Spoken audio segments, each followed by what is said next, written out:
I think we're very fortunate as psychology teachers to have a class that has content that is inherently interesting to students, to anybody for that matter. So I think given that first impressions really do matter, it's important to give some thought to how you start your class and what you should do to really get students engaged. So one of the things I've done in the past, and something that I regularly do, is we'll just start talking about, I'll ask students to help me generate a list of issues that they're facing today. What are the things that are important to you, that give you pause, that are on your mind? And we will put that list up, or we'll keep track of it somehow. Then we'll start to talk about what are the solutions. If we're talking about depression, if we're talking about divorce, if we're talking about pollution, any number of social issues, where do the solutions reside for helping alleviate some of these issues? And the answer always comes back to psychology. And it's pretty easy to relate some research to these big topics that's out there, with a little bit of prep, of course, to say, yeah, this is something that this particular researcher looked into. And here's one of the things we can do from a health psychology standpoint to help improve somebody's health.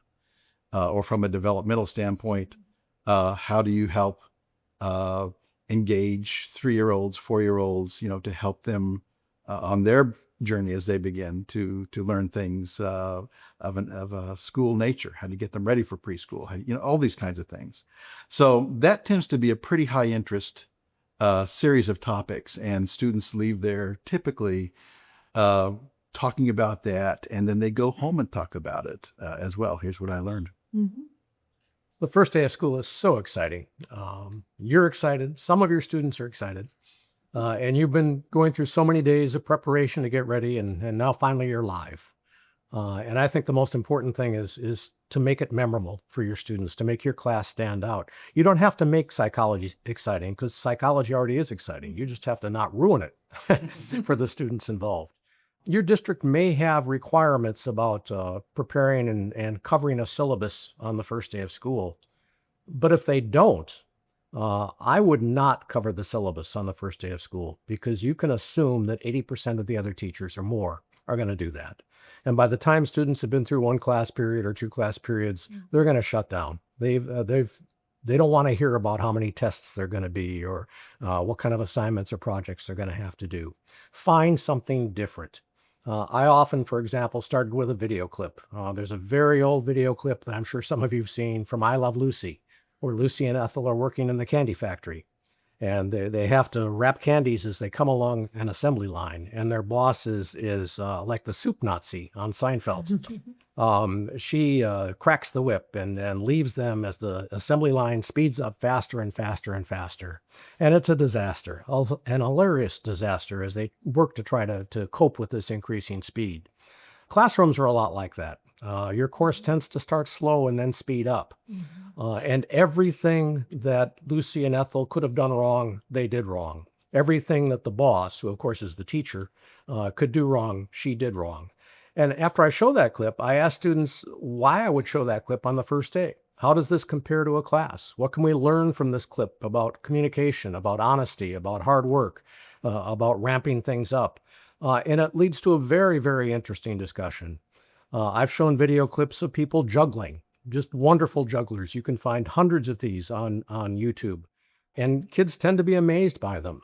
And then you ask how they got there. Were they like that the first time they juggled? And again, you can draw analogies to the classroom situation, how we're going to get better as we work together, and show how good it can be at the end if we all do our jobs and cooperate.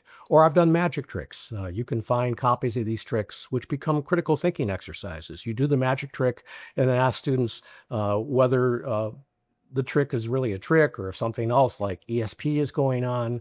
And kids, like Randy said, will take this home and talk to their families about it. And they'll remember your class on the first day.